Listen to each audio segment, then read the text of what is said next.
Welcome back. Well, we're cranking away here. I fully expected to declare a Axis victory at the end of turn 8 with an insurmountable lead and a difficult job for the Soviets to recover from. And all it takes is a few reinforcements, a couple of bad die rolls, some good die rolls, and you're back in the game. So here's what's happened over the course of the last, I guess, 5 turns. There's been this seesaw battle for Rostov. And the Soviets have kept pushing units in, and they're not necessarily looking for opportunities to attack per se, but trying to put high defensive value units into city hexes, which are harder to DG, harder to fight because you get the automatic one column shift. And so that helps on the defense. And that also has meant that the Germans have been pressured to seek out the weakest attacks, and sometimes the weakest defenders, and make an attack there. And this led to a situation where we ended up all the way over here, got heavily surrounded, and lost a unit, had to retreat, got ugly, and also got expensive. We lost 2 steps there. Actually, technically, I guess 4 steps, but big counterattack push. The 60th motorized has finally arrived, and they are coming into the fray. We've managed to recover and reinforce these 2 hexes here through some deft advance after combat and then exploit movement, because a lot this hex, and maybe one other hex here, I think may have been DG'd.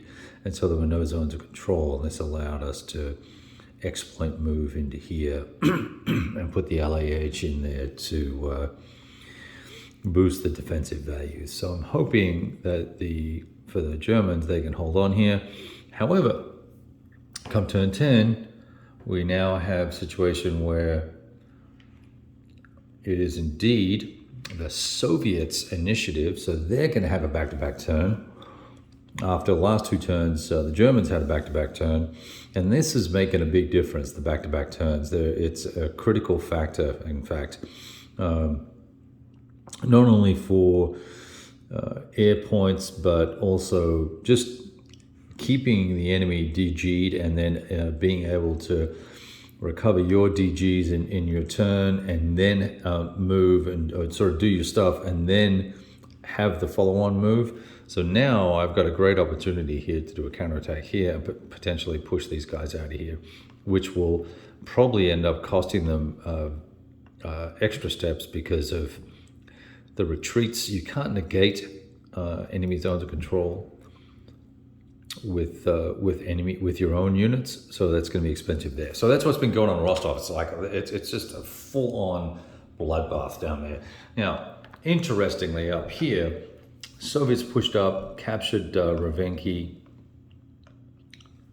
Germans quickly pushed back over to here, retook it and Sverdlovsk, recaptured those 2 VPs there, pushed in pretty deep. I guess I just let it slip that turn 9's a big turn for the Soviets. They get a lot of reinforcements. So look, we've got almost 3 full divisions, plus this mech unit, which is just going, kind of doing the disappearing act, running into the background. They're across the river, so that's -1 VP. They're going to capture this. They could potentially capture that. I'm going to have to go chase that guy down. He's going to get 2 full moves, so he will definitely pick up these 2 cities. I'm going to have to go recapture them.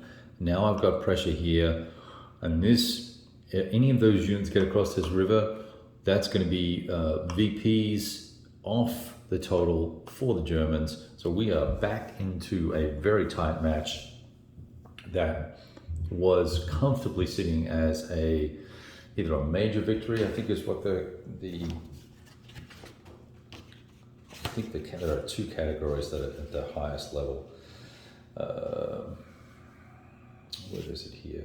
Yeah, decisive. It would have been a major victory. If everything stayed as is, basically it would be a major victory, potentially a decisive. Now, it could very well end up being a minor victory for the Germans, which is pretty devastating given how well they have played to date. I'm a little, this is a bit of a bullshit gamey thing to do, go racing a brigade through liberating, in parentheses, in air quotes, liberating towns. Not too sure I'd like it as a mechanic, but I chose to put these two units here to put pressure on anything that was coming in here. These guys just decided, yeah, okay, put pressure. I'm going to go around. So now I got caught out of pocket, out of place. I should have been guarding this here. Would have been a very different story. So my bad, I guess. So that's going to cost me 5 VPs at a minimum. And then if any of those guys get across, then we're in a lot of trouble.